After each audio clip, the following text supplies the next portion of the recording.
আল্লাহর নবী বলতেছিলেন, সাহাবীরা রে, পূর্ব যমনার একজন আল্লাহর বান্দা, তিনজন আল্লাহর বান্দা সফরের জন্য বের হয়ে গেল। ঘুরে ঘুরে পৃথিবী দেখার জন্য তারা সফরে বের হয়েছে।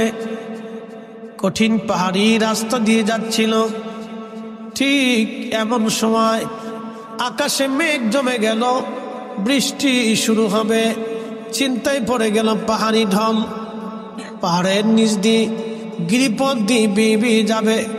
পানির স্রোতের মধ্যে যদি পড়ি আমরা ধ্বংস হয়ে যাব, বেঁচে থাকতেই হবে। তারা দৌড়াইয়া একটা গুহার ভিতরে আশ্রয় নিল। যারা হজে গেছেন তারা দেখছেন গারে সোর পর্বত, পাহাড়ের উপরে গুহা, জাবালে নূর, পাহাড়ের উপরে গুহা। আমি এবছর ঘুরতে ঘুরতে এক জায়গায় গেছি। ভাগ্যিস মদিনা ইউনিভার্সিটি একটা ছেলে পড়াশোনা করতো, ও সুন্নি ছিল। সিলেট বিষ্ণা তালিয়া কামিল মাদ্রাসা জামাতা। তো যাই হোক, তো ওই ছেলেটা আমাদেরকে ঘুরে ঘুরে দেখেছে জাবালে উহুদে, দুঃখিত, খন্দকের মাঠে নিয়ে গেল। তো খন্দকের একটা পাহাড় আছে, পাহাড়ের উপরে আল্লাহর নবী বসছিলেন। সেখানে বসে নবীজি যুদ্ধের দিক নির্দেশনা দিচ্ছেন। সেখানে একটা মসজিদ আছে। এর নিচে হজরতে সালমান ফার্সি রাদিয়াল্লাহু আনহুর মসজিদ আছে। তার একটু আগে আগে এই হজরত আলী রাদিয়াল্লাহু তাআলা আনহুর একটা মসজিদ আছে। একই জায়গায় তিনটা মসজিদ। তো এই খন্দক থেকে একটু আগে পিছনে একটা পাহাড় আছে, জাবালে সিলা, নাম হচ্ছে জাবালে আবু সিলা। এই পাহাড়ের উপরে ছোট্ট একটা গুহা আছে। এই গুহাতে আমাদের নবীজি 3 দিন 3 রাত সেজদায় পড়ে কাঁদছিলেন। একসাথে বলবেন আল্লাহু আকবার। কয় দিন কয় রাত? জোরে বলেন।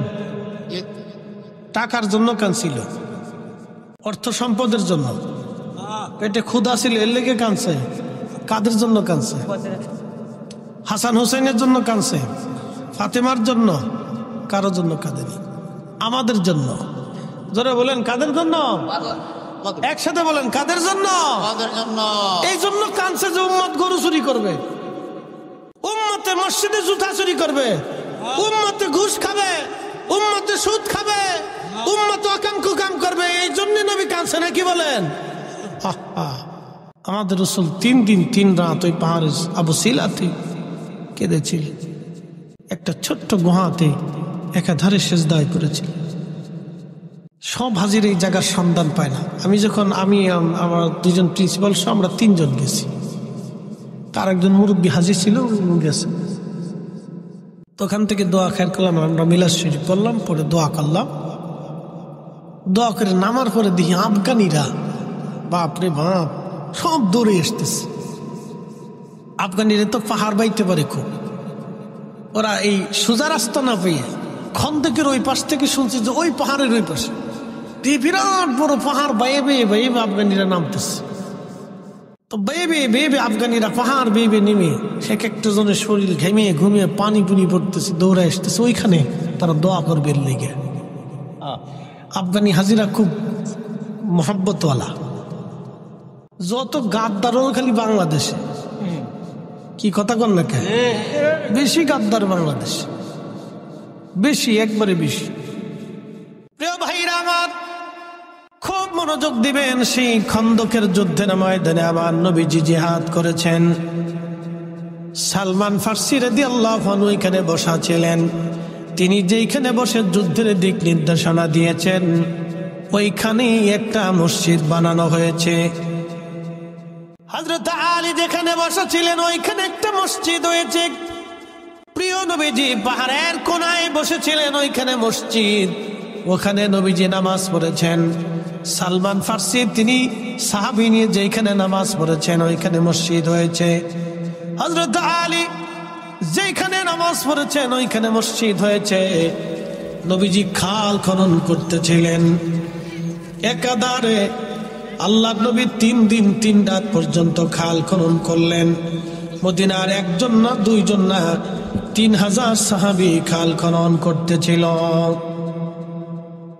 10 ফিট ডিপ, 10 ফিট দৈর্ঘ্য, 10 ফিট চওড়া, 10 ফিট দৈর্ঘ্য, বিরাট বড় খাল, 10 ফিট ডিপ, 3 কিলোমিটার গভীর খনন হবে, খাল খনন হবে, পরিখা খনন হবে 3 কিলোমিটার, 10 ফিট চওড়া, 10 ফিট ডিপ, বিরাট বড় খাল খনন করতেছিলেন। আপনারা জানেন সৌদি আরবের মাটি বাংলাদেশের মাটির মতো এত নরম মাটি পাবেন না। জায়গায় জায়গায় পাথর, মাটি খনন করতে হলেও অনেক বড় কষ্ট হয়। 3000 সাহাবী একাধারে খাল খনন করতেছিলেন। আল্লাহর নবী নিজেও খাল খনন করতেছিলেন। তো খাল খনন করতে করতে একটা মস্ত বড় পাথর পড়ে গেল। 10 ফিট চওড়া, 10 ফিট দৈর্ঘ্য, 10 ফিট গভীর, বিরাট বড় একটা পাথর পড়ে গেল। সাহাবীরা বলেন, ইয়া রাসূলুল্লাহ, এত বড় পাথর যদি খালের মধ্যে থাকে নবীজি, আমরা যুদ্ধ করতে পারবো না। তারা এই পাহাড়, এই পাথর বেয়ে বেয়ে তারা আমাদেরকে আক্রমণ করবে, আমরা বিপদগ্রস্ত হয়ে যাব। আল্লাহ নবী একটা হাতুড়ি নিয়ে পাথরের কাছে গেলেন, পাথরের মধ্যে একটা আঘাত করলেন। এক আঘাতে 3টা খণ্ড হলো। একসাথে বলবেন আল্লাহু আকবার। কয় আঘাত দিছে? জোরে বলেন। এটা কি সাধারণ আঘাত না নবুয়তের আঘাত? জোরে বলেন। এটা কি সাধারণ শক্তি না নবুয়তের শক্তি? যারা কয় রাসূল আমরার মতো, অত দুনিয়ার ব্যাককে আসতে বলেন কেন? জোরে বলেন। এর মতো গাধা পৃথিবীতে আর একটাও নাই, মার্কা ছাড়া গাধা। খুশি হলেও হবে, বেজার হলেও হবে। কারণ একটা কথা মনে রাখবেন, আল্লাহর নবীর ইজ্জতকে ছোট কইরা কেউ আল্লাহর ওলি হতে পারে নাই। শাহজালালও শাহজালাল হয় নাই। শাহজালাল হয়েছে নবীর গোলামি কইরা। বানিয়াচরণবাসী মনোযোগ দিবেন। বিরাট বড় পাথর, এই পাথরখানাতে নবীজি একটা ঘাত করলেন, 3 খণ্ডে বিভক্ত হলাম। পাথরের ভিতর থেকে আগুন বের হয়ে আসলো। আগুন কি বের হলো? আগুন বের হয়ে আসলো। নবীজি ডাক দিয়ে বললেন, সাহাবীরা রে, পারস্য সাম্রাজ্য আমাদের দখলে আসবে। কি সাম্রাজ্য? পারস্য সাম্রাজ্য। সাম্রাজ্য বুঝেন নাই? বুঝাইতেছি। বাংলাদেশের মতো একটা ছোট্ট দেশ না, বাংলাদেশের মতো অন্তত 100-150 দেশ নিয়ে একটা সাম্রাজ্য হতো। একসাথে বলবেন আল্লাহু আকবার। ফার্সিয়ান সাম্রাজ্য পৃথিবীর এক বিরাট শক্তিশালী সাম্রাজ্য ছিল। এরা পৃথিবীতে এক সময় বড় যোদ্ধা ছিল। বর্তমান ইরান, ও দেখেন না কাউরে ভয় পায় না, আমেরিকারও তেল দেয় না, ওই ইসরায়েলেরও তেল দেয় না। এই ইরানকে কেন্দ্র করে, ওরা আগে থেকে যোদ্ধা জাতি, ইরানকে কেন্দ্র করে একটা সাম্রাজ্য ছিল, এটার নাম পার্সিয়া। এই ইরানকে কেন্দ্র করে পার্সিয়ান সাম্রাজ্য 3500 বছর ধরে তাদের সাম্রাজ্য। এই ইরানের মানুষ আগে আগুনের পূজারী ছিল, আগুন পূজা করত। এই ইরানের মানুষ আগে আগুন পূজা করত। আপনারা জানেন বাংলাদেশে একটা গাড়ি আছে, নাম টাটা গাড়ি আছে না? এই টাটা কোম্পানির যিনি মালিক, রতন টাটা, তিনি কিন্তু আগুনের পূজারী ছিলেন। তার আদি বাড়ি ছিল ইরান। সে অরিজিনাল ইন্ডিয়ান না, সে ইরানি একজন ব্যক্তি। ভারতবর্ষের মধ্যে আপনি যা দেখবেন সেটা হিন্দুদের তৈরি করা কিছুই নাই, সবই মুসলমানের তৈরি করা। ভারতের যিনি পারমাণবিক যুদ্ধ অস্ত্র তৈরি করে দিয়েছেন, পারমাণবিক বোমা ভারতে যিনি বানিয়ে দিয়েছেন, তিনি ডক্টর এপিজে আব্দুল কালাম। তিনি পারমাণবিক বিজ্ঞানী ছিলেন। মুসলমান পারমাণবিক অস্ত্র বানাই দিছে, এটা নিয়ে খুব ডাব দেখাইতেছে, বিরাট কিছু করে ফেলছি, বানাই দিছে মুসলমানে। তাজমহল বানিয়েছে মুসলমান। ভারতের অর্থনৈতিক বিরাট একটা অংশ তাজমহল থেকে আসে। খুব মনোযোগ দিবেন। শত শত হাজার হাজার ওলি আল্লাহ সেই ভারত উপমহাদেশকে ধন্য করেছেন। কথা বলেন ঠিক না বেঠে? কিন্তু দুর্ভাগ্য জাতি আমরা, আজকে বাবরি মসজিদ তারা হত্যা করলো, ভেঙ্গে ফেলে দিয়ে রাম মন্দির বানাইলো। আমরা মুসলমান কিছুই করতে পারি নাই। কথা কন না কেন? কিচ্ছু করতে পারি নাই। মনোযোগ দিয়ে এই পার্সিয়ানরা আগুনের পূজা করত, তারা ভাবতো আগুনই ক্ষুধা। আচ্ছা, আপনাদের কি মনে আগুন ক্ষুধা? এটা ফু দিলে নিভে যায় না? নিভে যায় না? আবার আমরা ইচ্ছা করলে জ্বালে। তাহলে যেটা বান্দা জ্বালায়, ফু দিলে নিভে যায়, পানি মারলে নিভে যায়, হেতা ক্ষুধা কেমনে হয়? কি কথা কর না কে? কেউ পাথর দিয়ে মূর্তি বানায় সেজদা দেয়। আচ্ছা, যেটা নিজে বানাইলাম এটারে সেজদা দিয়ে কি লাভ? কোনো লাভ নেই। মনোযোগ দেবেন। কেউ মনে করে এটাই আমার ক্ষুধা, কেউ সাগরে পূজা দেয়, কেউ পাহাড়ের সামনে পূজা দেয়, ভাবে এটাই আমার ক্ষুধা। কেউ সূর্যের পূজা করে, সূর্যরে সেজদা দেয়, বলে এটাই আমার ক্ষুধা। আচ্ছা, আপনারা বলেন তো, সূর্য আবার অস্ত যায়, সূর্য আবার উদয় হয়, সূর্যের আলো কখনো একবারে ঠান্ডা ঠান্ডা হয়ে যায়, সূর্যের আলো আবার কখনো গরম হয়ে যায়, যেটা হারিয়ে যায় আবার আসে, সেটা বোঝা গেল সে নিজের নিয়ন্ত্রণে চলে না, তার নিয়ন্ত্রণ একজন অবশ্যই আছে, তিনি আমাদের বিশ্বাস অনুযায়ী আল্লাহ। আর যারা সূর্যের পূজা করে তারা মনে করে সূর্যই আমাদের খোদা। কিন্তু আজকের আধুনিক বিজ্ঞান বলছে সূর্য খোদা না। বলে কারণ কি?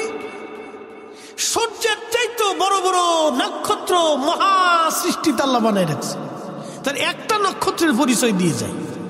কষ্ট হবে? বাচ্চা কাচ্চাদের ঘুম আসতেছে নি, বিরাট বড় বড় মুসল্লি সব সামনের কাতারে বসে দিচ্ছে, বাপরে বাপ, পাকা মুসল্লি, ওদের থাকতে হবে।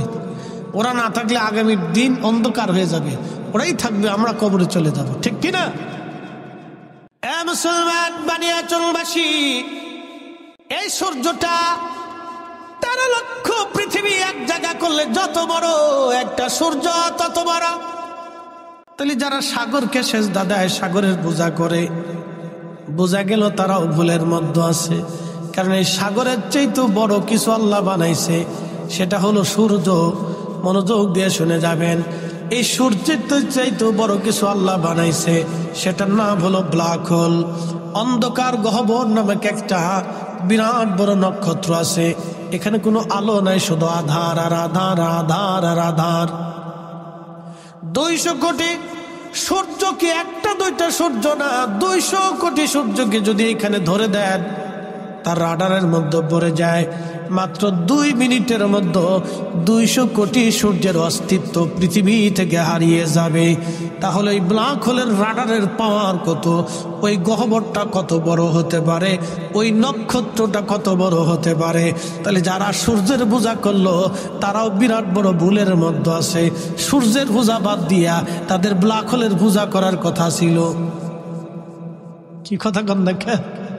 তাহলে বুঝা গেল সূর্য যে বানাইছে, সূর্য যে চালাইছে, সূর্যরে যে আলো দিছে, তাম সৃষ্টিকে যে বানাইছে সুনিয়ন্ত্রিত ভাবে, যিনি সৃষ্টিকে চালাচ্ছেন, সবকিছু যিনি খাওয়াচ্ছেন, তিনি আমাদের রব, তিনি আমাদের আল্লাহ, তিনি একমাত্র খোদা। একসাথে বলেন আল্লাহু আকবার। তিনি কে? জোরে বলেন কে? আল্লাহ। কে? আল্লাহ। কয়জন? কোন শরীক? কোন শরীক? লা শারীকা লাহ। কোন শরীক? উনার ছাড়া আর কোন ইবাদত হবে? উনি ব্যতীত আর কারো সেজদা হবে? এক কথায় শেষ। কুল হুয়াল্লাহু আহাদ আল্লাহুস সামাদ লাম ইয়ালিদ ওয়া লাম ইউলাদ। মক্কার কাফেররা এসে নবীকে আক্রমণ করলো খন্দকে। কারণ কি? আল্লাহ রসুল বলেন আল্লাহ এক, কাফেররা বললো না আল্লাহ এক না।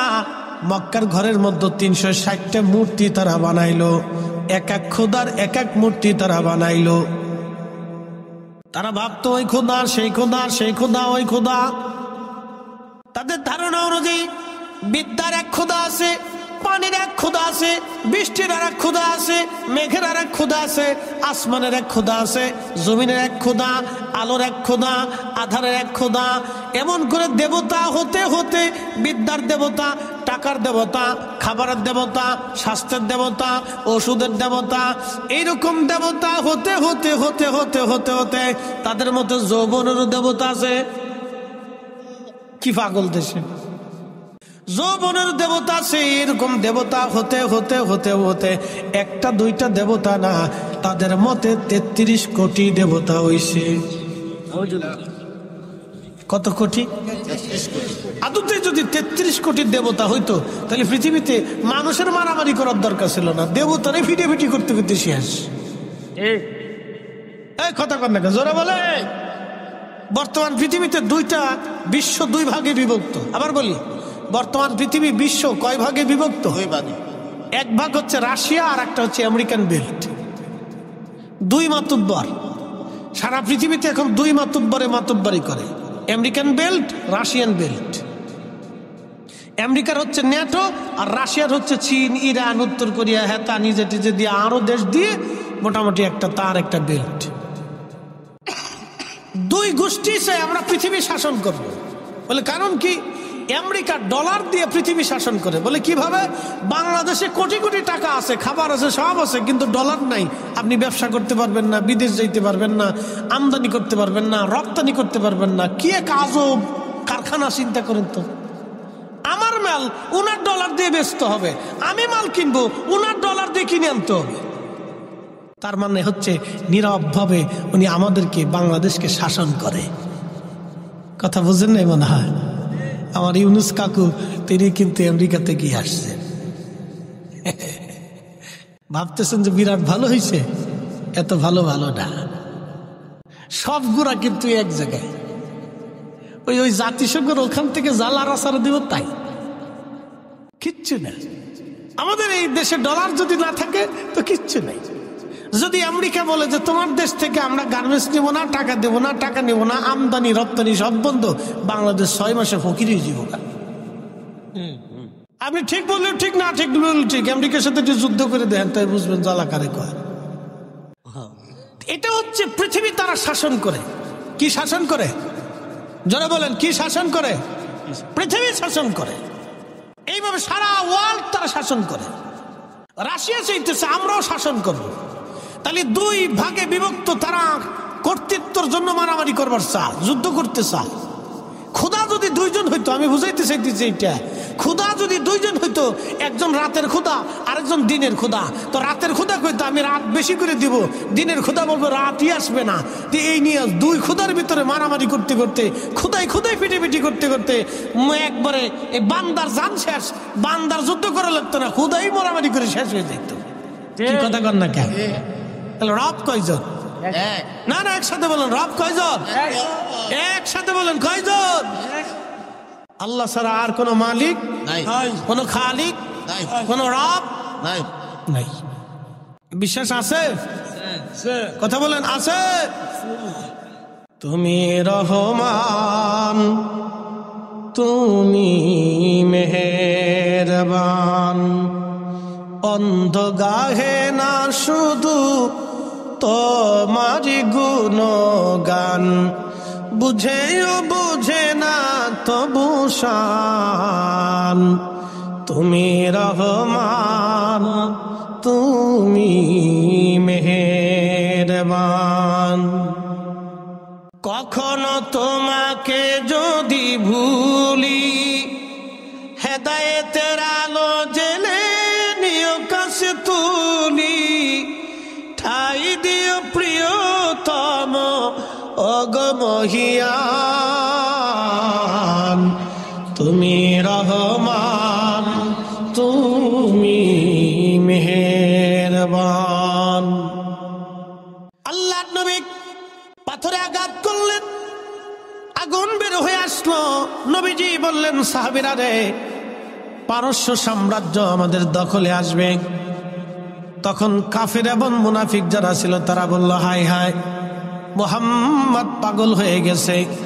দেখো, সে নিজে জান বাঁচানোর জন্য কেবলমাত্র পরীক্ষা খনন করতেছে, আর তারা নাকি পারস্য সাম্রাজ্য বিজয় করবে। কিন্তু সেই দিন সাহাবীরা বিনা বাক্যে, বিনা দলিলে আমার রসুলের কথা মেনে নিয়েছিলেন, বিশ্বাস করেছিলেন। হ্যাঁ, রসুল বলেছেন পার্সিয়ান সাম্রাজ্য বিজয় হবে, ঠিকই পার্সিয়ান সাম্রাজ্য বিজয় হবে। একবার জোরে বলা যাবে কি ইয়া রাসূলুল্লাহ? বানিয়াচুনবাসী মনোযোগ দিবেন। পাথরে একটা আঘাত করার কারণে 3টা টুকরা হলো। এরপরে নবীজি আর একটা আঘাত করলেন। বাকি খণ্ডগুলি 3টা করে খণ্ড হয়ে গেল, 3 খণ্ড 9 খণ্ড হলো। ওখান থেকে আগুন বের হয়ে আসলো। নবীজি বললেন, সাহাবীরা রে, রোম সাম্রাজ্য বিজয় হবে, রোম সাম্রাজ্য বিজয় হবে। আল্লাহর নবী এই কথা বলার পরে সাহাবীরা বিনা বাক্যে বিশ্বাস করে নিল, হ্যাঁ রসুল যেটা বলেছেন এটাই ঠিক। আল্লাহর নবীর একটা কথাও কখনো মিথ্যা হয় নাই, ভুলে পর্যবসিত হয় নাই। একবার জোরে বলা যাবে কি মারহাবা? আপনাদের কি মনে হয় রসুলের কথা 2-1টা মিথ্যা হবে না? ভুল টুল হবে? তিনি যা ভবিষ্যৎবাণী করেছেন তা হবে কিনা? জোরে বলেন হবে কিনা? কিয়ামতের আলামত 2 ধরনের। কয় ধরনের? একটা আলামতে সুগরা, আলামতে কুবরা। বসে যান, ভালো করে শুনে যান। আলামতে সুগরা হলো ছোট ছোট আলামত, আলামতে কুবরা হচ্ছে বড় বড় আলামত। বড় আলামত আসার আগে পৃথিবীতে ছোট ছোট আলামত আসবে। বড় আলামতের মধ্যে অন্যতম আলামত হলো ইমাম মাহাদি দুনিয়াতে আসবে। কিন্তু ইমাম মাহাদি দুনিয়াতে আসার আগে আলামতে সুগরা সংগঠিত হবে। তার একটা আলামতে সুগরা হলো উম্মত নামাজ মেরে ফেলবে। বলে হুজুর উম্মত কিভাবে নামাজ মারবে? সুদও খাবে নামাজও পড়বে, ঘুষও খাবে নামাজও পড়বে, অকাম কুকাম করবে নামাজও পড়বে। এই নামাজের 4 পয়সা মূল্য নাই। কথা কন না কেন? আমি আর একটু ভালো করে বুঝাই, মনোযোগ দিয়ে। আপনি মসজিদে যে নামাজে দাঁড়াইছেন কিন্তু ওযু নাই, নামাজ হবে? যদি মসজিদে যাওয়ার আগে শুয়োরের গোশত খাইয়ে, রুটি দিয়ে খাইয়ে, ফ্রাই ট্রাই করে খাইয়ে আপনি নামাজে দাঁড়ান, যদি মেসাক টেসাক করিয়া একবারে সেন্ট পেট মেরে উজু টুজু করে গোসল টোসল করিয়া একবার সুন্দর করে ফাগরি ফুগরি বাইন্দে, জুব্বা জাব্বি বাইন্দে, সৌদি আরবের মদিনার আতর মাখাইয়া, মক্কার আতর টাতর মাখাইয়া, সুন্দর একটা মক্কা মদিনার থেকে যায় নামাজ আছেন এটি বিছাইয়া সারা রাত্র নামাজ পড়ছেন, কিন্তু খাইয়েছেন শুয়োরের গোশত। একসাথে বলেন, জোরে বলেন, জোরে বলেন, হবে? হবে তো তা যদি না হয় তো সুদের টাকার ঘুষের টাকা দিয়ে গরুর গোশত খেয়ে নামাজ পড়লে তা কেমনে হবে? কি কথা কন না কেন? জোরে বলেন। কোন সুযোগ আছে? কোন সুযোগ নাই। আল্লাহ পাক, জোরে বলেন আল্লাহ কি? না না, জোরে বলেন আল্লাহ কি? নবী কি? আল্লাহ কি? রসুল কি? তো আল্লাহ তার রসুল যদি পাক হয় তো আল্লাহ পাক ছাড়া, তার রসুল পাক ছাড়া কবুল করে না। কি কথা কন না কেন? পাক হতে হবে। কষ্ট হলি হইগে কিছু করার নাই, বেজার হলেও হইগে কিছু করার নাই। বাবা হক কথা তিতা লাগে। হক কথা কি লাগে? দেখেন না, রাজনীতিবিদরা খালি ক্ষমতায় যাওয়ার লেগে সবাই কিন্তু পাগল। আসতে কোন কে? জোরে বলেন। সবাই ক্ষমতার লেগে পাগল। কারণ কি জানেন? ক্ষমতায় গেলে রাতারাতি ধনী হওয়া যায়। এটা কিন্তু একটু মিছে কথা না। সব খালি এর লেগে পাগল হয়ে যায়। আমরা তো পাগল হই না। জীবনে দেখছেন আমি কইছি আমি এমপি হবো, মন্ত্রী হবো, মিনিস্টার হবো, প্রধানমন্ত্রী হবো, হইছি নি? না, আমরা তো পাগল হই না। তার একবার পাগল হই কে রে? তো বুঝে যান। প্রিয় উপস্থিতি, ভালো করে বুঝে যাবেন, দুনিয়াতে সবাই ক্ষমতার জন্য পাগল। যারা ক্ষমতা নিতে যায় সব দলই ক্ষমতার জন্য পাগল। কারণ কি? ক্ষমতার জন্য এত পাগল কেন হয়? নিশ্চয় কোনো স্বার্থ আছে, সেই জন্যই তারা ক্ষমতার জন্য পাগল হয়। কিন্তু আপনারা যারা এখানে বসে আছেন, আপনারা বুঝি টেন্ডার মেন্ডারও কিছু পাবেন। তাহলে কেন বসে গেলেন? আপনাদের উদ্দেশ্য আল্লাহ এবং তার রসুলকে খুশি করা। কথা বলেন ঠিক কিনা? একই মানুষ, একই চামড়া, একই চোখ, একই কাঁধ, একই দেহ, একই খাবার, একই ভাত। আপনিও যে ভাত খান, প্রধানমন্ত্রীরাও সে ভাত খায়, কোটিপতিরাও সেই ভাত খায়। আপনি যেই বেগুন খান তিনি একই বেগুন খায়। আপনি যেই মাছ খান তিনি তার চাইতে বেশি ভালোটা খায় না। আপনি খান টাটকা, আরে খায় ফ্রিজেরটা।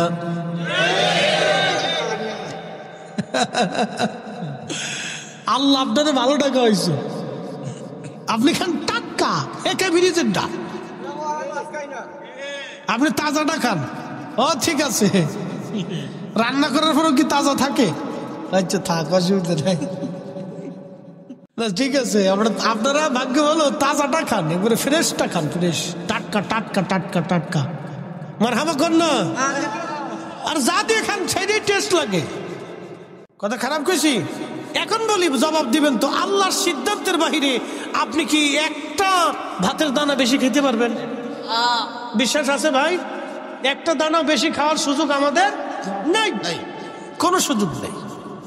হাজার কোটি টাকা ব্যাংকে ভরে থাকবে, খাইতে পারবে না। দেখবেন যে ওই আপনার কি কয়, ওই যে ডায়াবেটিস, প্রেশার, হার্ট, এইটা সেইটা, কিডনি ফিডনি, এইটা ভিতরে সব পার্টসপাতি সব লুজ হয়ে গেছে। লুজ এটা কি পানি? চা, কিন্তু ভিতর তো লাল পানি, কিন্তু এটা মদ না। এরকম কিছু রঙের লাল পানি খেয়ে তারপরে ঘুমায়, ঘুম আসে না। শোক নাহি রে সুখ পরাণের পাখি, লাল পানি খাইয়া হেতায় ঘুমাই পড়িয়া থাকি, হেতার সুখ নাই রে। শান্তিকে আমরা দেব না আল্লাহ দেবে? আল্লাহ, আল্লাহ দেয়। আপনি শুকরিয়া আদায় করেন, এদের 500 বছর আগে আপনি জান্নাতে যাবেন। একসাথে বলেন আল্লাহু আকবার। এ বাপ, কত বছর আগে? 500। আল্লাহ রসুলের একটা কোথাও কখনো মিথ্যা হবে না, ঠিক কিনা?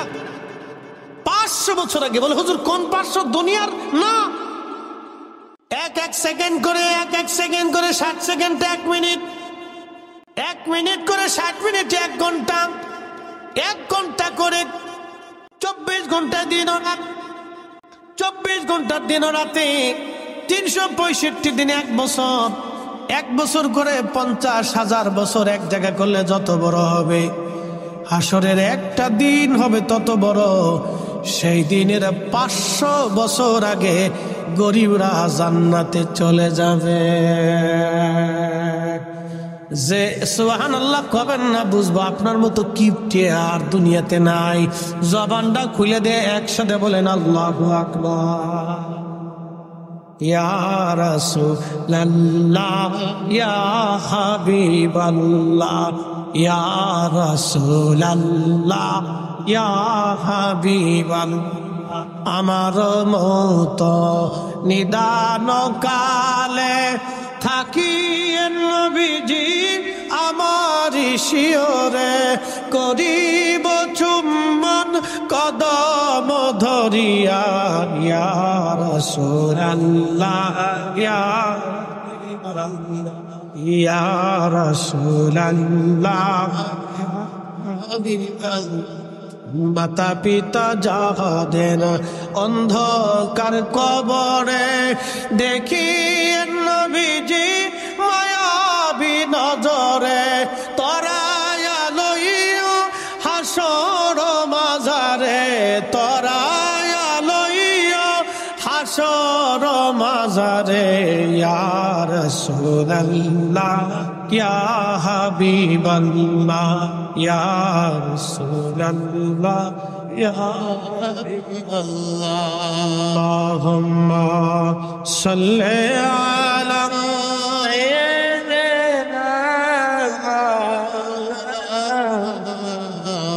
মুহাম্মাদ আলি সাইয়্যিদিনা।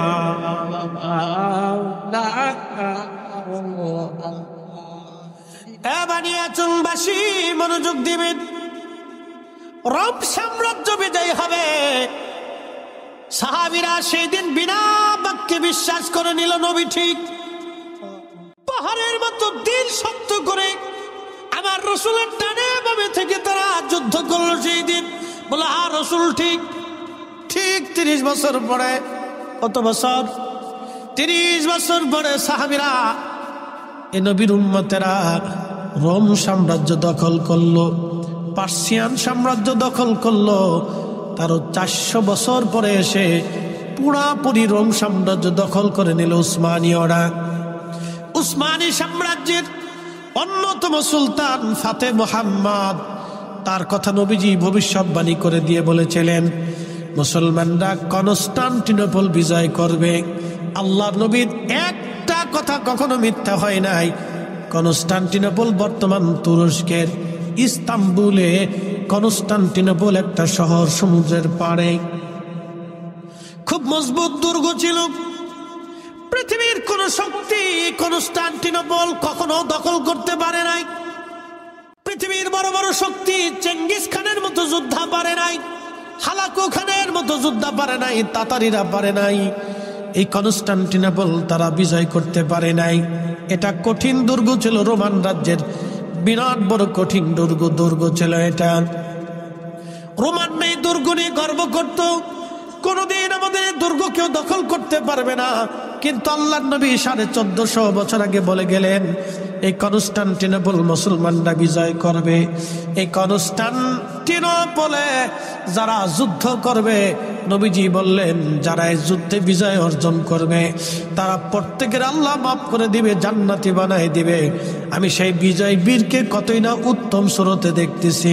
সুলতান ফাতে মুহাম্মদের কথা নবীজি ভবিষ্যৎবাণী করে গিয়েছিলেন। আমি তাকে দেখতেছি কতই না উত্তম চেহারার অধিকারী, আর তার সৈন্যরা কতই না উত্তম জিহাদ অনুপ্রাণিত। একবার জোরে বলা যাবে আল্লাহু আকবার। নবীজি বললেন 600 বছর আগে কনস্টান্টিনোপল বিজয় হলো। 600 বছর পরে, একসাথে বলবেন আল্লাহু আকবার। কত বছর আগে বলেছিলেন? 600 বছর আগে বিজয় হলো। 600 বছর পরে রাসূলের কথা কি মিথ্যা হবে? না। হবে? হবে না, একটা হবে না। সাহাবে کرام সেই দিন পাহাড়ের মতো দাঁড়িয়ে থেকে বিশ্বাস করেছিল। আমাদেরকে বিশ্বাস হইবে রাখতে হবে। বানিয়াচলবাসী মুসলমান হাজিরিন, প্রিয় নবীজি খন্দক খনন, খাল খনন করতেছিলেন। সংবাদ, বিজয়ের সংবাদ দিলেন। কাফেররা, মুনাফিক যারা ছিল আশাসি করলো যেটা কি করে হয়। নিজের খবর নিজে বাঁচার জন্য যিনি খাল খনন করে তারা বলে রোম সাম্রাজ্য, পার্সিয়ান সাম্রাজ্য বলে তারা বিজয় করবে। বানিয়াচলবাসী 3 দিন পর্যন্ত সাহাবীরা একাধারে মাটি কাটলেন, কারো বাড়ি খাবার নাই। মদিনা অবরুদ্ধ হয়ে গেল, কোথাও থেকে খাবার আসে না। একেবারে কঠিন পরিস্থিতি শিকার মদিনার মানুষ, কোনো খাবার নাই। 3 দিন পর্যন্ত আল্লাহর নবী নিজে না খাওয়া, সাহাবীরা না খেয়ে আসেন। আল্লাহর হাবিবের কষ্ট হচ্ছিল। এমন সময় হযরত জাবের রাদিয়াল্লাহু আনহু লক্ষ্য করলেন আল্লাহর নবীর পেটের মধ্যে কি যেন বাধা দেখা যায়। জিজ্ঞেস করলেন, হুজুর পেটের মধ্যে কাপড় দিয়ে কি চাপ দিয়ে বেঁধে রেখেছেন? নবীজি ডাক দিয়ে বললেন, জাবের রে, ক্ষুধার যন্ত্রণা নিবৃত করার জন্যে আমি পেটের মধ্যে পাথর চাপা দিয়ে কাপড় দিয়ে বেঁধে রাখছি, যাতে আমার ক্ষুধায় কষ্ট না হয়। জাবের বলতেছে, হুজুর আমি কি মরে গেছি? আপনি কেন আগে বলেন নাই আপনি ক্ষুধার্ত? ইয়া রাসূলুল্লাহ, আপনি আর মাটি কাটবেন না, আপনি বসেন, আমি বাড়ি থেকে দৌড়ে আসব, দেখে আসি ঘরের মধ্যে কি আছে। হযরত জাবেরের বাড়ি থেকে জাবালে আবু সিলা একবারে পিছনেই। জাবেরের বাড়ি যেইখানে, জাবালে আবু সিলাটা জাবেরের বাড়ির পিছনেই। ওইখানে 3 দিন 3 রাত তুমি সিজদার মধ্যে কেঁদেছিলেন। একাধারে 3 দিন 3 রাত সারা মদিনার মধ্যে কোথাও নবী নাই, নবী নাই, নবী নাই, নবী নাই। তন্ন তন্ন করে সাহাবীরা খুঁজে, রসুল নাই, রসুল নাই। ওই জাবালে আবু সিলার ছোট্ট গুহার মধ্যে সে আমার নবী 3 দিন 3 রাত সিজদার মধ্যে তিনি কেঁদেছিলেন। হযরত জাবেরের বাড়ির পিছনের পাহাড়টার নাম জাবালে আবু সিলা। হযরত জাবের রাদিয়াল্লাহু আনহুর যে বাড়িটা, সেটা বর্তমানে মসজিদ বানায় রাখা হয়েছে। ওই বাড়িতে দৌড়ে জাবের আসছে। বিবিকে ডাক দিয়ে বলেন, বিবি কি পরিমাণ ঘরে খাবার আছে বলো? রাসূল ক্ষুধার্ত, না খাওয়া, পেটের মধ্যে পাথর চাপা দিয়ে কাপড় দিয়ে নবী বেঁধে রাখছে বিবিরে। আমার রাসূল ক্ষুধার্ত, বলো ঘরের মধ্যে কি খাবার আছে? বিবি ডাক দেয়া বলতেছে, স্বামী গো, মাত্র একটা ছাগলের বাচ্চা আছে আর 1 ছাগল আছে, ছাড়া আর কিছুই নাই। বিবিরা, ছাগল জবাই করে দিয়ে যাচ্ছি, তুমি ছাগল রান্না করবে আর গম পিষে তুমি রুটি বানাও, আমি আমার রসুলকে দাওয়াত করে নিয়ে আসব। আজকে জাবেরের বাড়ি রসুলের দাওয়াত হবে। জাবেরের স্ত্রী ডাক দিয়ে বলতেছে, স্বামী দাওয়াত তো দিবেন, কিন্তু কানে কানে একটা কথা শুনে যান। বলো বিবি, কি বলতে চাও? বলে, স্বামী রে, জাবেরের বাড়িতে নবীকে দাওয়াত দিবেন, এই কথাটা কিন্তু কানে কানে বলবেন, সাবধান অন্য কাউকে কিন্তু দাওয়াত দিয়েন না, কারণ ওখানে হাজার হাজার সাহাবীরা কাজ করতেছে। আমি জানি সবাই ক্ষুধার্ত, সবাই যদি জানে জাবেরের বাড়ি দাওয়াত হয়, এত মানুষের মেহমানদারি কিন্তু আমি করতে পারবো না। আপনি রসুলকে কানে কানে বলে আসবেন। জাবের বলেন, ঠিক আছে, আমি যাবো, আবার আসবো। ওখান থেকে দৌড়ে আবার আল্লাহর হাবিবের খেদমতে এসে কানে কানে বলতেছে, হুজুর আমার বাড়ি আপনার দাওয়াত। নবীজি বলেন, জাবের কি খাবার আছে বলো। বলি, ইয়া রাসূলুল্লাহ, একটা ছাগলের বাচ্চা ছিল, আমি জবাই করে দিয়ে আসছি, গোশত বানিয়ে দিয়ে আসছি। আর এক সা গম আছে নবীজি, ওটা পিষে রুটি বানিয়ে আমার স্ত্রী রুটি বানাচ্ছে, আর তরকারির জন্য ছাগলের গোশত রান্না হচ্ছে। নবীজি বললেন, জাবের ঠিক আছে, তোমার দাওয়াত কবুল। এমন সময় আল্লাহর নবী ডাক দিলেন, সাহাবীরা তোমরাও আসো, আজকে জাবেরের বাড়ি আমাদের দাওয়াত। একসাথে বলেন আল্লাহু আকবার। কয় হাজার সাহাবী? 3000। জোরে বলেন, কয় হাজার? কোন বর্ণনা আসছে 1000, 2000, 3000, যাই হোক, কিন্তু সাহাবী ছিল 3000। ছাগল কয়টা? একটা। গম কয় মন? 1 সা। আল্লাহ নবী জাবের দৌড়াই চলে গেল। নবীজি বললেন, জাবের তুমি যাও, তোমার স্ত্রীকে যা বলবা উনুন থেকে, চুলা থেকে যেন খাবার না নামায়, আমি আসবো তারপরে যেন নামায়। উনুন চুলা থেকে যেন কোনো খাবার না নামায়, ওইখানে রাখতে বলো, আমি আসবো তারপরে। জাবের দৌড়ায় গেলেন বাড়ি, স্ত্রীকে বলেন, বিবি রে, উনুন থেকে চুলা থেকে তুমি খাবার নামাইবা না, আমার রসুল আসতেছে। আল্লাহ নবীর পিছে পিছে একজন না, দুইজন না, 3000 সাহাবী সবাই পিছে পিছে রওনা দিয়ে চলে গেলেন। হযরত জাবেরের বাড়ি হাজার হাজার মানুষ। একসাথে বলবেন আল্লাহু আকবার। আজকে তাবারক কয় দেখছি? তাবারক দেখছি কয়টা?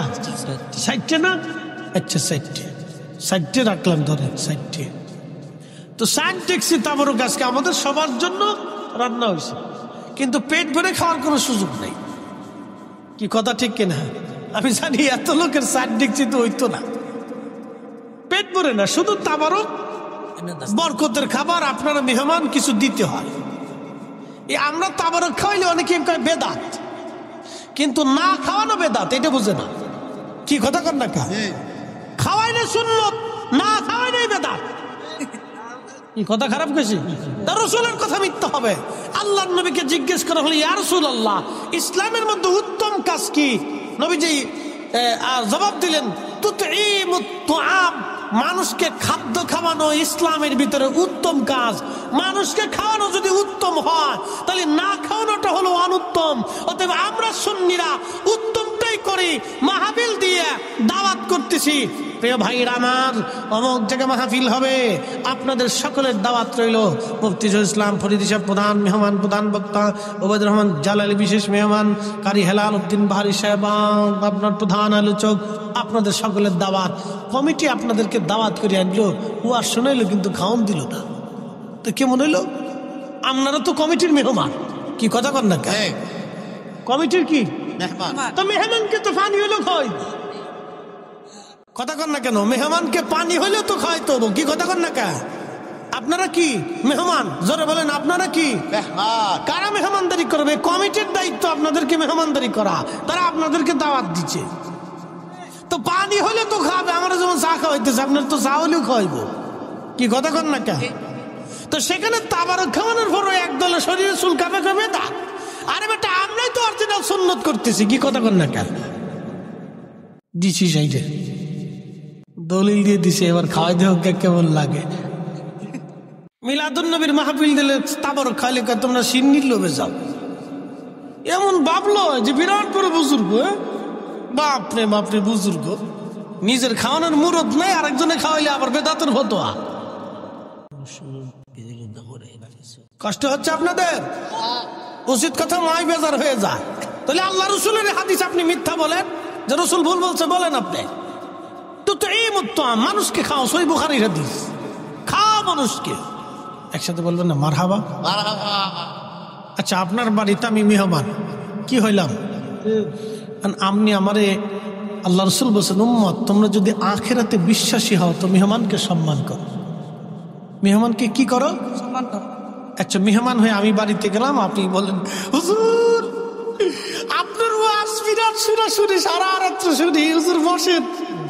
বসে দিয়ে আপনি চলে গেছেন, আর খোঁজ নাই, সারাদিনও আপনার খোঁজ নাই। আমি বই রয়েছি তো বই রয়েছি, খাওয়ার নাই, পানি নাই, জিজ্ঞাসা নাই, কিছু নাই, চা নাই। মেহমান কি সম্মান করা হলো না? হ্যাঁ, এটা কি খুব ভালো করে দিচ্ছে। বাপ রে বাপ, কালা বানাই দিচ্ছে একবার, ওরা করে দিচ্ছে যে খা তুই, খা তুই, খা খা খেয়ে। হ্যাঁ,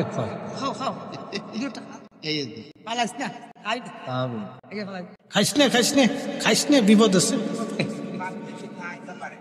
খাইস নে বিপদ আছে, খাইস নে খাইস নে খাইস। সহজ সরল মানুষ কোন দিকে যাইব, তাল পাইতেছে না, তাল পাইতেছে না। মরে গেলে মরে যায় গা, তো জানাজা পরে যাবো আজকে ইনশাল্লাহ, চিন্তা নাই। একসাথে বলি না আল্লাহু আকবার, নারে তাকবীর, নারে রিসালাত। বাবাজি, বিরোধিতা করা যায়, রান্না বান্না করে খাওয়াই দেখেন জ্বালাকারে কয়, এগুলো করবেন না। মানুষকে আল্লাহর দিকে আমাদের কাজ হচ্ছে উদ্বুদ্ধ করা, ঠিক কিনা? কাজের দিকে, কি কাজের দিকে? নেক কাজের দিকে উদ্বুদ্ধ করা, বিরোধিতা করা। কিছু ভাইরা করে এটা দলের টানে, ভাই কিসের টানে? দলের টানে তা করে, এগুলো করবেন না। প্রিয় ভাই আমার, আপনার কারণে যদি 10 জন লোক রিজিক থেকে বঞ্চিত হয়, জবাবদিহিটা কিন্তু কিয়ামতে আপনাকেই দিতে হবে। কথা ঠিক কিনা? কি জবাবদিহিতা আছে না? আছে। আপনি ধরেন একটা কুত্তাকে খাবার দিতে গেলেন, কাকে? কুত্তাকে। আরেকজনে বাধা দিল, ধর কুত্তারে কি খাওয়াবি, চল। কিয়ামতের ময়দানে কুকুর মামলা করবে, ইয়া রাব্বি, এ বান্দা আমাকে খাইতে দিতে চাইছিল, কিন্তু এই বান্দা আমাকে নিবৃত্ত করে দিচ্ছে, আমার রিজিক থেকে বঞ্চিত করছে, আল্লাহ বিচার চাই। ফায়সালা কে করবে? আল্লাহ। এই জন্য এগুলি হিসাব করে চলতে হবে, বিচার অবশ্যই হবে। প্রিয় ভাই আমার, আল্লাহর নবী সমস্ত সাহাবী নিয়ে যখন জাবেরের বাড়ি গেলেন, হযরত জাবের রাদিয়াল্লাহু আনহু বাড়ি যাওয়ার পরে জাবেরের স্ত্রী দেখা স্বামীরে ডাক দেখায়, তাড়াতাড়ি এদিকে আসেন, আপনি করছেন কি? বলে কি করলাম রে বিবি? আপনারা না বললাম কানে কানে নবীকে দাওয়াত দিবেন, এত সাহাবী দাওয়াত দিছেন, বাড়ি তো খাবার নাই, আমি কেমনে মেহমানদারি করব বলেন? একসাথে বলবেন আল্লাহু আকবার। তারা মেহমানকে খাওয়ানোর জন্য কেমন উদগ্রীব ছিল, আর আমরা খালি বেদাতের ফতোয়া মারতেছি না, খালি ফতোয়া মারতে পারি আর কি। এ মুসলমান, খুব মনোযোগ দিবেন। হযরত জাবের ডাক দিয়ে বলতেছে, বিবি রে, আমি কে দাওয়াত দিয়েছি? আমি তো রাসূলকে দাওয়াত দিয়েছিলাম, কিন্তু সব সাহাবী ক্ষুধার্ত, কোন সাহাবীর খাবার ঘরে নাই। 3 দিন তারাও ক্ষুধা নিয়ে আল্লাহর হাবিবের সাথে মাটি কাটতেছিল। বিবি রে, নবী একা খাবে, সাহাবীরা না খেয়ে থাকবে, এটা হতে পারে না। সেই জন্য আল্লাহর নবী আমাদের সবাইকে দাওয়াত করে নিয়ে আসছে। একবার জোরে বলা যাবে কি মারহাবা? আমরা হুজুরের মাহফিলে এসে আমরা কি খাবো না আপনারাও খাবেন? কথা কন না কেন? একসাথে বলেন, আল্লাহর নবী একা খাইছে না সবাইরে নিয়ে খাইছে? জোরে বলেন, একা খাইছে না সবাইরে নিয়ে খাইছে? তো রাসূল যদি সবাইরে খাওয়াইতে পারে নিজে সহ, তাহলে আমরা কেন পারতাম না? কি কথা কন না কা? আমি মাহফিলে এসে খাবো আর বেদাতের ফতোয়া দিব, তা তো হয় না। না, এটা হচ্ছে কি, অনেকে বুঝে না, দলের টানে বলে ফেলায়। ঝুঁকে ঝুঁকে বইলে ফেলায়, কিন্তু ঝুঁকে ঝুঁকে বললে তো আমার জবাবদিহিতা আছে বাবা, কথা ঠিক কিনা? জবাবদিহিতা তো আছে। ধরেন অ্যাটেনশন, একজন মসজিদে যাচ্ছে, আর আপনি তারা বললেন দেখ বেটা কাজ আছে সব পরে যাই সে নিয়ে। আচ্ছা, সে এই কারণে নামাজ পড়লো না, কিয়ামতের ময়দানে কে জবাব দিবে? ফরিদি সাহেব দিবে না আপনি দিবেন? আপনাকে দিতে হবে, যে বাধা দিবে তাকে দিতে হবে। তো এই জন্য নেক কাজে আমাদের বাধা দিতে হয় না, উৎসাহিত করতে হয়। আল্লাহ নিজে উৎসাহিত করছে এই আয়াত দিয়ে, فَمَن يَعْمَلْ مِثْقَالَ ذَرَّةٍ خَيْرًا يَرَهُ وَمَن يَعْمَلْ مِثْقَالَ ذَرَّةٍ شَرًّا يَرَهُ। যদি অনুপরিমাণ নেক কাজ যদি তোমরা করো, নেক আমল যদি তোমরা করো, ভালো কাজ করো, আমি রব কিয়ামতের ময়দানে তাহা প্রতিদান তোমাকে দিয়ে দেব। আর অনুপরিমাণ যদি খারাপ কাজ করো, আমি আল্লাহ সেটাও তোমাকে প্রতিদান দিয়ে দিব। ও আজ করলে কি লাভ, শুনলে কি লাভ? লাভ হবে তার আমলে, আমলেও লাভ হবে না নবী প্রেম না থাকলে দিলে। কথা কন, কথা বলেন। রসুল প্রেম না থাকলে জিন্দিগির আমলেও কাজ হবে। এই যে বুড়া কলা দেখিয়ে দিলাম, যদি দলিল থাকে কোনোদিন দিন, কিয়ামত পর্যন্ত খুঁজবেন দলিল পাবেন না। রসুলের মহব্বত ছাড়া জিন্দিগির সব আমল মিথ্যা হবে। নামাজ হবে না, রোজা হবে না, জিকির হবে না, হাজ হবে না, কোনোটাই আল্লাহর দরবারে মঞ্জুরিয়ত রাখবে না যদি আল্লাহর রসুলকে মহব্বত আপনি করতে না পারেন, ঠিক কিনা? জ্ঞানী যারা বুঝে তারা শুধু ইশারায়, নাদানেরে বুঝাইতে পারে আছে কে কোথায়। জ্ঞানীর মতো জ্ঞানী হলে অল্প কথায় বুঝে, কসুর মতো কসু হলে অল্প জালে সিজে। আল্লাহ বলেন অনুপরিমাণ নেক কাজ যদি তুমি করো, তার প্রতিদান আমি তোমাকে দিয়ে দেব, এবং গুনার কাজ যদি অনুপরিমাণে করো, তার প্রতিদান তুমি পাবে। মনোযোগ দিয়ে কথাগুলি শুনবেন। এর অর্থ হলো নেকের কাজ যত ছোট হোক ছাড়বো না। যারা বলেন নেকের কাজ যত ছোট হোক ছাড়বো, গুনাহের কাজ যত ছোট হোক করব, গুনাহের কাজ যত ছোট হোক করব। জোরে কইস বলাবান, জোরে বলিস। গুনাহের কাজ আবার দাঁড়ায় মতিস না, কালকে তারা সেন খুলে দাঁড়ায় সেলিব্রেশন স্টার্ট করে। ভালো করে সহান বাবা, গুনাহের কাজ যত ছোট হোক করব, গুনাহের কাজ যত ছোট হোক করব, নেকের কাজ যত ছোট হোক ছাড়বো। তাহলে মানুষকে খাওয়ানো কি গুনাহ না নেক? দুরূদ শরীফ গুনাহ না নেক? কোরআন তেলাওয়াত গুনাহ না নেক? এরপরে দলবদ্ধ ভাবে দোয়া গুনাহ না নেক? তাহলে আমার মিলাদ বেদাত কেমনে হইল? কোরআন তেলাওয়াত হয় মিলাদে, দুরূদ শরীফ হয় মিলাদে, কথা কম নাকি, ঠিক কিনা? মিলাদে আল্লাহর জিকিরও হয়, নবীর নাতও হয়, এরপরে দোয়া হয়, এরপরে তাবারক হয়, তাবারকে নেক, দুয়াতে নেক, জিকিরে নেক, দুরুদে নেক, কোরআন তেলাওয়াতে নেক। ফামান ইয়ামাল মিসকালা যাররাতিন খায়রান ইয়ারা। অনুপরিমাণ নেক যদি করো, বেনিফিট আমি আল্লাহ তোমাকে দিয়ে দিব। অতএব নেকের কাজ যেখানে নেক আছে, যেখানে আমরা সেখানে আসি। অনুপরিমাণ নেক, সামান্য পরিমাণ নেকের কাজ ছাড়ব না, আর সামান্য পরিমাণ গুনাহের কাজ করব না। কথা কোন ঠিক কিনা? নেকের কাজ ছাড়ব না। যারা বলেন নেকের কাজ, গুনাহের কাজ, নেকের কাজ, একসাথে বলেন, যারা বলেন নেকের কাজ, গুনার কাজ। যদি আয়াত বুঝে থাকেন তাহলে আমার মিলাদে আপনি বাধা দিতে পারেন। কি কথা কন না কেন? ফতোয়া দিয়ে বন্ধ করতে পারেন না। এই যে দোয়া, এই দোয়া বন্ধ করতে পারেন না, আপনি পারেন না এটা বন্ধ করতে। আল্লাহ আপনাকে এই জন্য দুনিয়াতে পাঠায় নাই। আল্লাহ পাঠাইছে আপনাকে হারাম বন্ধ করার জন্য, জেনা বন্ধ করার জন্য, বেহায়াপনা বন্ধ করার জন্য। আল্লাহ পাঠিয়েছে সুদ বন্ধ করার জন্য, ঘুষ বন্ধ করার জন্য, জুলুম বন্ধ করার জন্য, অন্যায় বন্ধ করার জন্য, জমি খানের কাছ থেকে জমি উদ্ধার করার জন্য।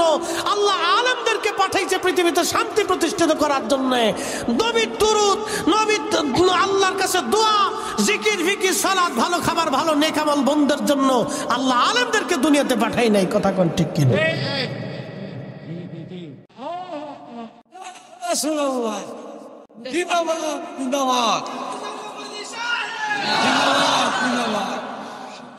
বুঝতে কি আর কোনো অসুবিধা আছে? আমি একবারে সহজ সাবলীল ভাবে আপনাকে বোঝানোর চেষ্টা করছি। বাবাজি আমার, আল্লাহ আমাদেরকে প্রত্যেকে আল্লাহর আদালতে দাঁড়াইতে হয়, কথা ঠিক কিনা? একটু জবান খুলে দুরূদে পড়েন আল্লাহুম্মা সাল্লি আল্লাহু আকবার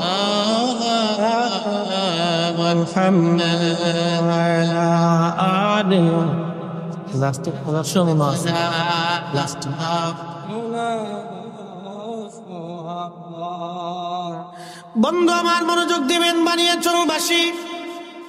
আল্লাহ নবী বললেন জাবেরের স্ত্রী বলতেছে, জাবের বলতেছে, বিবি রে, আমি তো দাওয়াত দিইনি, আমি কানে কানে কইছি। আল্লাহ নবী কথা না, ও তারাস না, তারাস হয়তো অনেক সিনেন। আচ্ছা হইলো তারাসই কইলাম, গ্রামের নাম কইলে বোঝা গেল গ্রাম প্রেমিক। কি প্রেমিক? গ্রাম প্রেমিক কথা না। তারাসই মুসলমান, তারাসই, এটা তারাসই নাম কি? তা এর অর্থ কি? গ্রামের নাম। আচ্ছা আমি কই শোনেন, আমি গেছি ভারতের এক জায়গা, এই কুচবিহার মাহফিল করতে। এলাকার নাম হচ্ছে গাদুহুতা। এলাকার নাম কি? গাদুহুতা। নারায়ণগঞ্জে আছে পাগলা, এরপরে আছে ২৫০০। কি নামের নাম? আমাকে ফরিদপুরে আছে বাঙ্গা, জোড়া লাগে নাই। নাম আছে মধুখালী, কিন্তু মধু নাই। আছে বোয়ালমারি, কিন্তু বোয়াল নাই। ও তো কোয়ালিটির নাম। বানিয়াসুম, কে নাম দিছে জানি না, বানিয়াসুম। এটা কি নাম? অর্থ কি, কিসের? কিচ্ছু বুঝলাম না। বানিয়াচং বা বানিয়াচং, যাই কন আর কি, কোনো অর্থ খুঁজে পাই না। এটা কি সংস্কৃতি ভাষা, না বাংলা ভাষা, না হিন্দি ভাষা, না উর্দু ভাষা, তাও কইতে পারি না। নাম হয়েছে আর কি। যাই হোক, বানিয়াচং। এরপরে আমাদের ফরিদপুরে একটা গ্রামের নাম আছে ১০,০০০, আর একটা গ্রামের নাম আছে গোড়াদহ। ১০,০০০ গোড়াদহ থেকে একজনের বউ ফালাইয়া ১০,০০০ গেছে।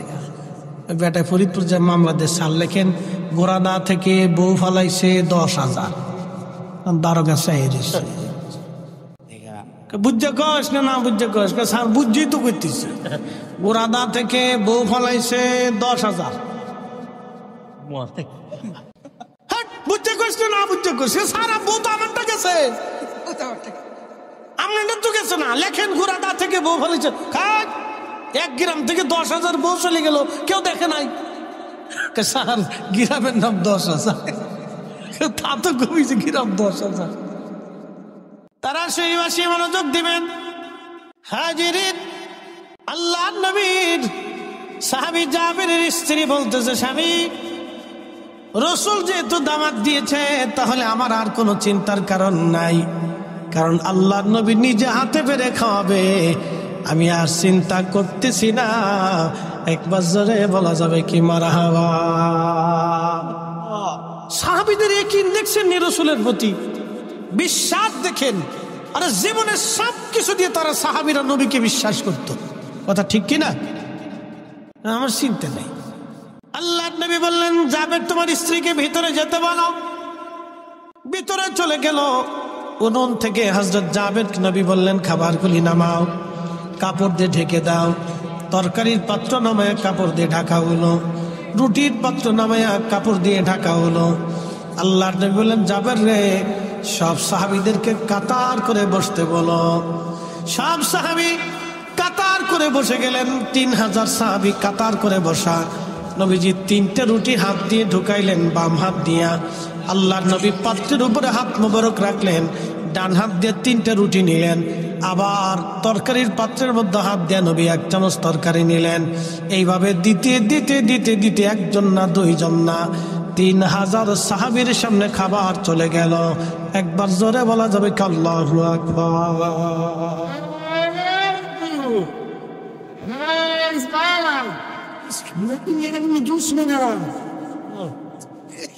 রুটি গেল কয় হাজার?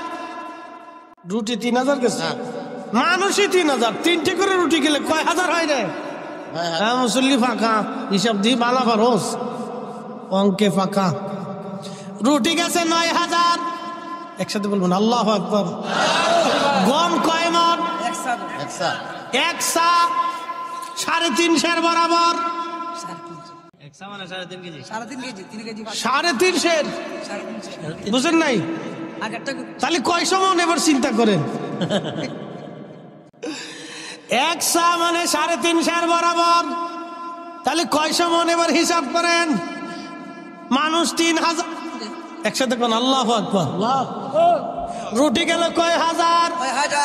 বাকি রুটি কোথা থেকে আসলো?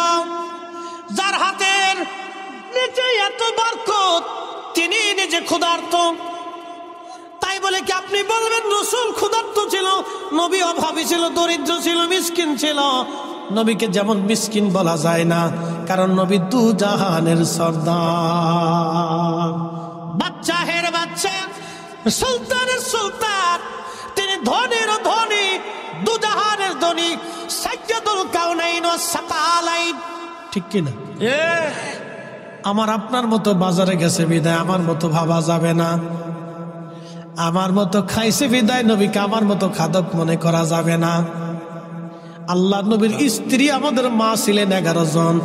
আপনার যদি সামর্থ্য হয় তো 11টা বিয়ে করে দেখেন। যদি বুড়িগঙ্গার পানির মধ্যে না চুবাইছে, আমি ফরিদি জীবনে আর ওয়াজ করব না। আমার মসজিদ বুড়িগঙ্গার পারে, তো হাসনাবাদ হাউজিং এ জমা পড়ে 4-5 হাজার মুসল্লি হয়।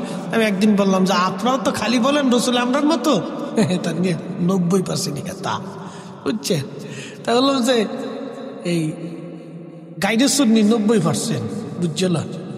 তো এই আমি বললাম যে আপনারা তো বলেন রসুল আপনাদের মতো, তা আপনাদেরকে বললাম তাহলে 11টা বিয়ে করেন। যদি 6 মাসের মতো না সুবাইছে, তাহলে আপনাদের এখানে আর খতিবগিরি করবো না, ওই বুড়িগঙ্গার মধ্যে সুবাইবো। রহমতের পানি, একবার গোসল করলে আর সগিরা টগিরা কিছু তাহে না।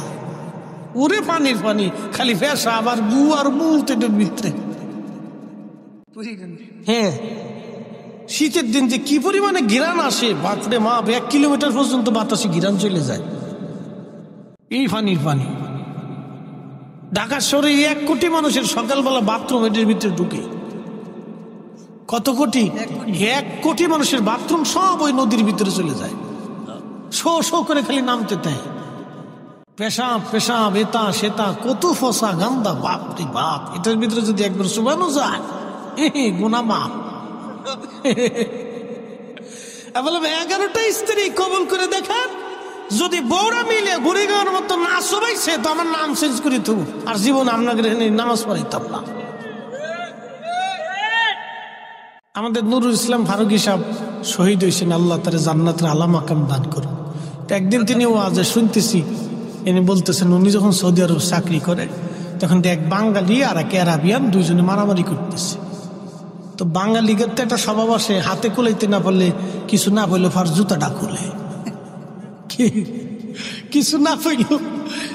বাঙালি কিন্তু খালি হাতে মারামারি করতে পারে না, বাঙালিরা একটা বদ অভ্যাস আছে, বলে চলে কম, তো আরাবিয়ানরা খুব শক্তিশালী, বিরাট শক্তিশালী না, হেরে গুতাই মতে কিলিয়ে পারে না। কিছু না হইয়া সৌদি আরব যেহেন সে লাঠি ছুটি পাবেন না, জুতা খুলে নিয়ে জুতা দিয়ে ফিটে দিচ্ছে। কারণ জুতা যেখান যখন ফিটে তখন সৌদিয়ান দাঁড়ায় গেলে হাসে। ফারুক হিসাব বলতেছে আমি দৌড়ে গেছি, যে সারাসারি করে বললাম কি রে তোরে জুতা দিয়ে ফিটাচ্ছে, তা তুই খালি হাসতেছিস কারণ কি? তেরা বেন কয় বাঙালি রে, কেউ তো কাপুরুষ। বলে কারণ কি? দেহস না জুতা দিয়ে ফিটাইতেছি। জুতা দিয়ে ফিটাইলে কাপুরুষ কেমনি হয়? কয় শোন, আমার অনেকগুলি বউ আছে, মাঝে মাঝে বউরা আমার জুতা দিয়ে ফিটায়। তো তো মহিলা এর লেগে জুতা দিয়ে ফিটায়। সৌদিয়ান ভাবছে যে বেডি, হ্যাঁ তোর বউরা হেরে জুতা দিয়ে ফিটায়, এর লেগে করতেছে তো বেডি, এর লেগেও আমার জুতা দিয়ে ফিটাইতেছে। তাহলে বুঝলেন সৌদিয়ান না 8টা 10টা 12টা 20টা বিয়ে করে সুখে দেয়, মাঝে মধ্যে হেরাও ফিটে নি খা, কিন্তু কয় না। কি কথা কর না কে কয় না, ফিটে ফিটে খেয়ে চুপ সপ্তাহে। মনোযোগ দিয়ে শুনে যাবেন। রুটি চলে গেল 9000, সাহাবী রাসূল 3000। ছোট্ট একটা ছাগলের বাচ্চার গোশত সবাই খাওয়া শেষ। নবী বললেন, জাবের রে, খোঁজ নিয়ে দেখো মদিনাতে অনেক মানুষ তো না খাওয়া আছে, কারা ক্ষুধার্ত আছে দাওয়াত দাও, আমি নবী আজকে সবাইকে সমানভাবে খাওয়াবো। জাবের ঘোড়ার পিঠে চড়ে দৌড় দিয়ে বলতেছে, কে আছো ক্ষুধার্ত, তাড়াতাড়ি আসো, দেরি করা যাবে না। কোন কোন বর্ণনা যাচ্ছে আরো মানুষ আসলো 15,000। জোরে বাড়ি যায় কেন আল্লাহু আকবার। এই 15,000 খাবার দেওয়া হলো 3টে করে রুটি, তাহলে কত হাজার? জোরে বলেন। রুটি গেল 45, আগে গেল 9, তাহলে কত হলো? কি হিসাবকারী না এখন ঠকে গেলে দিই পারল না। রুটি গেল 54, গম কয় সমান? 350। জোরে বলেন কয় সের? রুটি গেল কয় হাজার? 54,000। গোশতের চামচ গেল 54,000, গোশতের চামচ চলে গেল। ইনি রাহমাতুল লিল আলামিন, ইনি সাইয়্যিদুল কাউনাইন ওয়াস সাকালাইন। একবার জোরে বলা যাবে কি? তিনি রাহমাতুল আয়ায় সাগর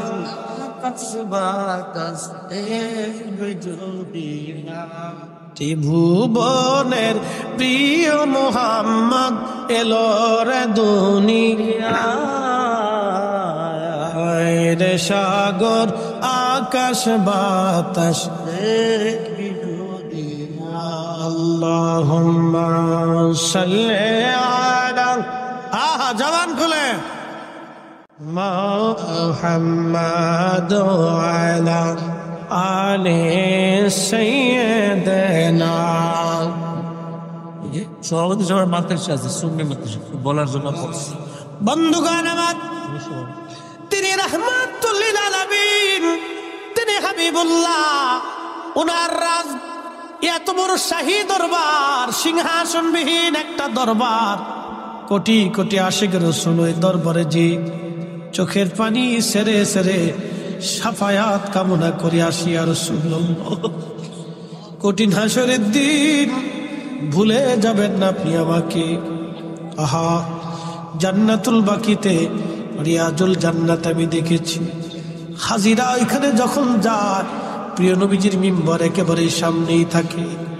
হাজিরা চোখের পানি ফেলে ফেলে কাঁদতে থাকে। এই জান্নাতের বাগানে রাসূল নামাজ পড়েছে, স্থির থাকতে পারে না কোনো আশিক হাজি। আহা, ওইখানে ইমাম মালিক 80টা বছর তিনি কাটিয়েছিলেন, কোনদিন জুতা পরেন নাই, কোনদিন থুতু ফেলেন নাই, পায়খানা পেশাব পর্যন্ত তিনি করেন নাই। ইমাম আজম আবু হানিফা একাধারে 7 দিন ছিলেন। 7 দিনের জন্য, একটা বারের জন্য 7 দিন তিনি পেশাব পায়খানা করেন নাই। বিদায় লগ্নে বলেন, ইমাম মালিক রে, আজকে 7 দিন হলো মদিনার ভিতরে আমি পেশাব পায়খানা করি না। বলে, হুজুর কি খান আপনি? ইমাম আজম বললেন, আমি 7 দিনে মাত্র 7টা খেজুর খেয়ে বেঁচে আছি। তাহলে পানি কি করে খান? বলে, হাতের মধ্যে পানির আর্দ্রতা নিয়ে চেটে চেটে কোন রকম তৃষ্ণা নিবারণ করে আসি। পেশাবে ধরলে বলো কোথায় পেশাব করব? পায়খানায় যদি দ্বারা কোথায় করব? যে মাটির নিচে রাসূল ঘুমায়, যে মাটির নিচে রাসূল ঘুমায়, ওই মাটির নিচে আমি কি করে মাটির উপরে পায়খানা পেশাব করি? বলা কোন উসুল, কোন দলিল তারা দেন নাই। দলিল একটাই, রাহমাতুল লিল আলামিন। আমরা যখন নবীজিকে দাঁড়ায় সালাম জানাই, আমাদের কোনো দলিল নাই, একটাই দলিল। এত বড় ইজ্জতওয়ালা নবীকে সালাম যদি দিতে হয়, তাহলে ইজ্জতের সাথেই দিতে হবে। আমি তার উম্মত হয়ে কি করে বসে থাকবো? আমি আর বসে থাকতে পারি না, এই জন্য আমরা দাঁড়াই। কথা কন ঠিক কিনা বন্ধু আমার? ওই দরবারে বিশ্ববিখ্যাত সুলতান মাহমুদ গজনবী, গজনীর সুলতান ছিলেন তিনি। বিশ্ববিখ্যাত একজন জেনারেল, 17 বার যুদ্ধ করেছেন, কোন যুদ্ধে তিনি হারেন নাই। আহা, গজনী সাম্রাজ্যের তিনি বাদশা ছিলেন। বর্তমান Afghanistan, Uzbekistan, Tajikistan, Turkmenistan, Pakistan, Iran, বিরাট অংশ মিলে তার বিরাট বড় সাম্রাজ্য ছিল। গাজনীর অধিপতি তিনি মদিনাতুল মুনাওয়ারা যাইয়া আল্লাহু আকবার শাহী পোশাক খুলে ফেলে দিয়ে সাধারণ পোশাক পরে তিনি পানির লোটা মাথায় নিয়ে ঘুরে ঘুরে ঘুরে ঘুরে মদিনার মুসাফির মদিনার হাজীদেরকে পানি খাওয়ায়। একজন আল্লাহর বান্দা ডাক দেখে বলতেছে, আপনি কি সুলতান মাহমুদ গজনবী না? বলে হ্যাঁ। এত বড় গজনীর বাদশাহ হয়ে সাধারণ পোশাক পরে কেন আপনি পানি খাবার? তখন সুলতান মাহমুদ গজনবী ডাক দিয়ে বললেন, ও আল্লাহর বান্দা, আমি গজনী সাম্রাজ্যের সুলতান হতে পারি, আর আমি যার দরবারে আসছি তিনি দুজাহানের সুলতান। উনার সন্তুষ্টি ছাড়া আমি সুলতান মাহমুদ গজনবীর আখেরাত মিথ্যা হয়ে যাবে, আখেরাত বরবাদ হয়ে যাবে।